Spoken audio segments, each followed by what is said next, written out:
طلعنا هون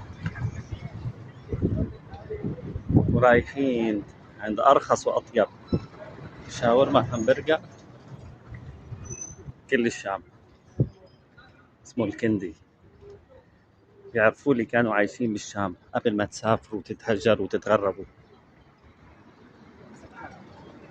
طبعا لساتهم حافظ على طيابته، وبظن انه يمكن من ارخص شاورما عفوا همبرجر كل الشام. همبرجر وسجق مشهورين عنده.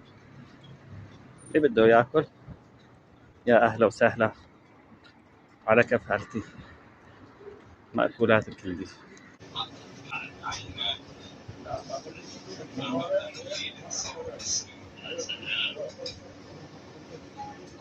مين تركوا البلد صار لهم 20 سنة، لساتها مثل ما هي.